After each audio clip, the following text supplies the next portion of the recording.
Speaking of program, the Berkeley Knights got off to a rough start, but as the year has progressed, their head coach has managed to make some offensive and defensive adjustments that have put them in a better position in the Hudson Valley Intercollegiate Athletic Conference.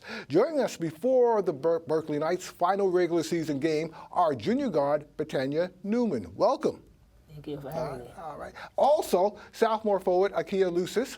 Both of them attended Southshore High School. And by the way, we're glad to also welcome their head coach, Alex Kuchar. Welcome, Coach. Welcome, everybody. How's this season? Coach, in the beginning, you guys really struggled. And you're a new coach. So tell us about yourself and as far as where you coached before. So. I've coached at various different levels, high school and college. I started out as a women's basketball coach at Mount St. Mary after I finished playing there. And it really opened my eyes to it. I really fell in love with it. I thought I knew basketball before I started to coach, and then I learned more of the academic side to it. Bounced around through a different couple of high schools, and then this was an opportunity that kind of landed, at my doorstep in the summertime. I knew that we were inheriting a program that needed some work, and we needed to bring in some players. We really need to make a few more adjustments. And, we did start out pretty rough. We were 0-7 through our first 7 games. We were able to bring in a couple of players like Baytania and Akiah, and it really changed their season for us. Adding them, because you just joined the program basically last month. Did you know what you were stepping into? Kind of. We got to meet the players. We didn't really get the chance to, practice with them and stuff, because that's not right. That's not how you go about it. But we got to meet the team, see what we was walking into, meet the coach, find out, what kind of program they, what kind of going on in the gym, how they moving. So it was like I knew the team, but we couldn't really play with them until it's time to play. So it was like, as far as family-wise, we knew them, but basketball-wise, we had to work with each other and get used to each other. Yeah, and also playing at the same high school, we used to be in the underdog. So we have no problem with fighting to win at all, and we conditioned to do it. And speaking of high school, you guys went to one of the best coaches, played on one of the best coaches in the city, right? Anwar Gladden. Yeah. Right? Southshore High School has continued to win championships like the last 2 or 3 years, right? Yes. What does that mean to you as far as playing for him and how you see, as far as some of the things he told you and how it advanced also your career as young women and also basketball players? It mean a lot to me, because as far as my team, my school's still winning, stuff like that, it's good to go back and see your school still doing good and to share that moment with them, knowing that you was once in their position and trying to get that ring like they got the ring. And it doesn't matter, you're always gonna be a family, no matter what school you go to. So I feel like we still a part of the trophy that they won, because we started the program by getting everybody to come in, and because before nobody really believed in us, so we had to work hard to get us up there, to put us on the spot, to become the #1 team. So I feel like I'm a part of that. And I'm always going to be a part of Southshore. I wrote for them no matter what. And also you had to face that Ed Krasinski and Mary Bertram, right? Yeah. How was that? So, Well, facing Bertram was tough because they were so dominant, and especially when we first made it to the championship. And they won the championship 15 years straight, right? When we played them, they was on their 11th time. They was about to go for their 11th championship, and we was the first team to actually make him call timeouts. We were only down 7 at the half, and that wasn't normal for Bertram. So we was always underdogs. We ended up losing that game by 14, but it brought us closer together, and that was one thing about Southshore is we were a family. We still are a family. Most of the girls before they even came into Southshore, they played on AAU teams with us. So we knew the girls going down, trickling, and even now until today, there's some girls that we know. My best friend's little sister plays for them. So it's a family.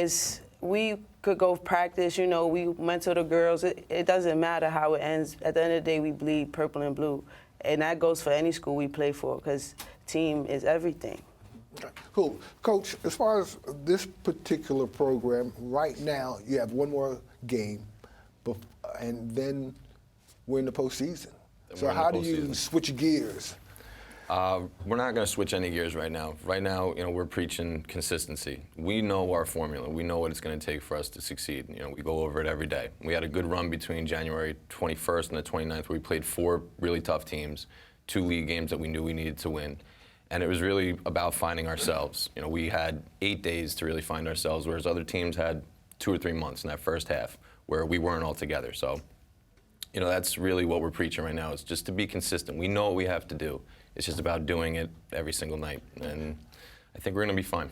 Hudson Valley Intercollegiate Athletic Conference is DU3, but Division III basketball is not the Division III basketball that I grew up with. Maybe Me either. you, right? Yeah, explain that. Division III was coming out of high school. I was a Division III player, and I bounced through 2 different schools.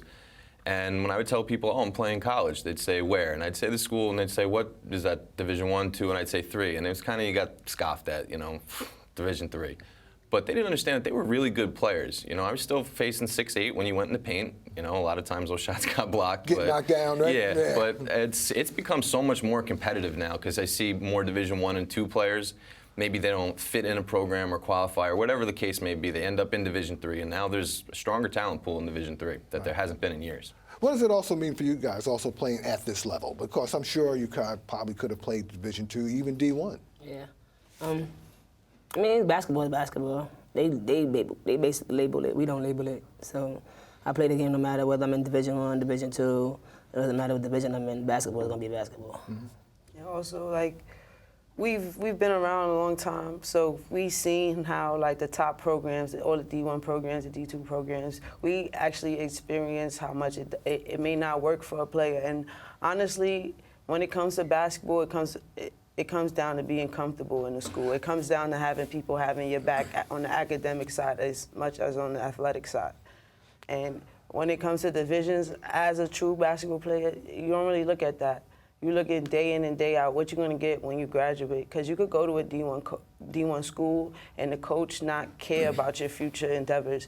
But at the base root of it, that's what matters. Because you get 4 years and that's it. You got to live life past your playing at the school. What would you say to your younger self? You were a senior. My younger self? Yeah, as far as the senior in high school, and now you're here in college. What would you say to that person, you know, right now? Came a long way. Right.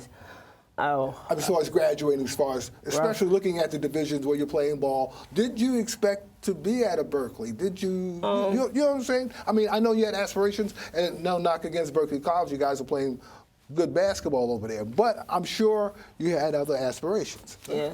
I had offers, but, you know, I was one of the kids that was good in ball, but couldn't get the classes, you know, right? Mm-hmm. So that was my biggest problem.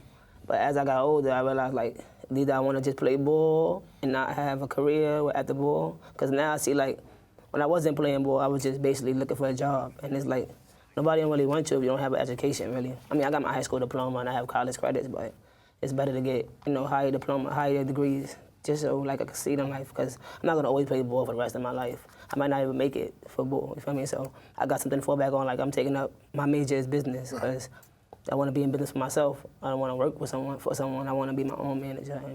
Last question. This Saturday, who are you facing? Albany College Pharmacy. And how's that look? They're tough. They're very tough. They're the #1 team in our conference right now. They're undefeated, so we're going to see what it's, like I said, it's about what we do. You know, we talk about just us, and it's about the, 11 players in the room, the 2 coaches. We go and do what we're supposed to do, we're going to be all right. And we're glad. And how's Southshore doing so far? Honestly, since I've been in school, I haven't been able to keep track of them. Well, I'm sure. So I'm pretty sure they're undefeated. All right. All right. Hey, thanks for coming. Thanks for having me.